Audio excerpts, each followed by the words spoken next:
যোৱা ভিডিঅ'ৰ প্ৰশ্নটো আছিল যে আপুনি ইয়াৰে কাক প্ৰথমতে বচাব? আপোনাৰ ঠাইত সময় আছে মাত্ৰ 10 ছেকেণ্ড।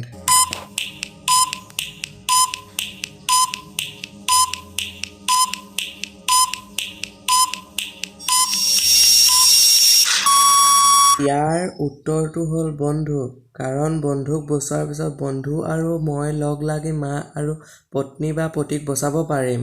বাকী 1 কোটি টকাটোক বাদ দিয়ক। আপুনিও এই উত্তৰটোৱেই ভাবিছিল নে?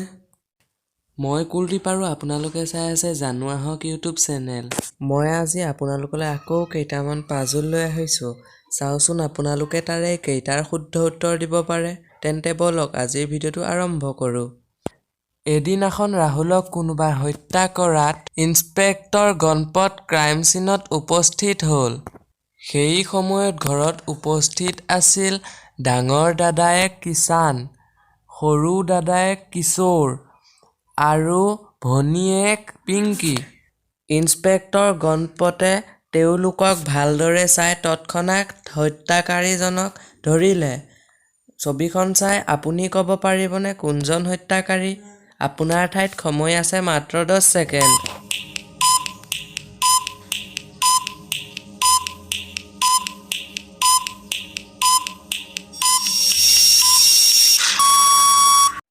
উত্তৰটো হ'ল কিষাণ, কাৰণ ভালদৰে লক্ষ্য কৰিলে দেখা পাব যে কিষাণৰ চোলাত তেজৰ দাগ আছে, মানে তেওঁৱেই হত্যা কৰিছে।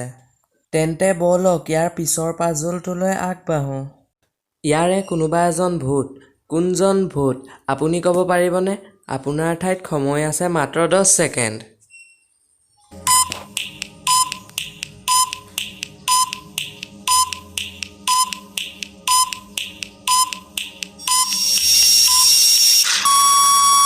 উত্তৰটো হ'ল বি, কাৰণ বি নম্বৰ মানুহজনে ৰছীডালৰ সহায় নোলোৱাকৈ ওলমি আছে। তেন্তে বলক ইয়াৰ পাছৰ পাজলটোলৈ আগবাঢ়ো। ইয়াত দুটা ইম'জি দিয়া আছে। ইম'জি দুটা চাই আপুনি ক'ব পাৰিবনে বাহনখনৰ নাম কি? আপোনাৰ ঠাইত সময় আছে মাত্ৰ 10 ছেকেণ্ড।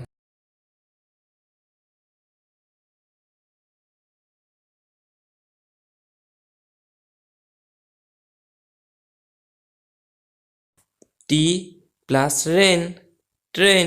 আপুনি ক'ব পাৰিছিলনে? ইয়াত আপোনালোকে দুজন মানুহক বাঞ্জি জাম্পিং কৰি থকা দেখিবলৈ পাইছে। ছবিখন চাই ক'ব পাৰিবনে ইয়াৰে কোনজন মৰিব? আপোনাৰ ঠাইত সময় আছে মাত্ৰ 10 ছেকেণ্ড। যদি পাৰে তেনেহ'লে মই উত্তৰটো দিয়াৰ আগতে কমেণ্ট কৰি জনাই দিয়ক।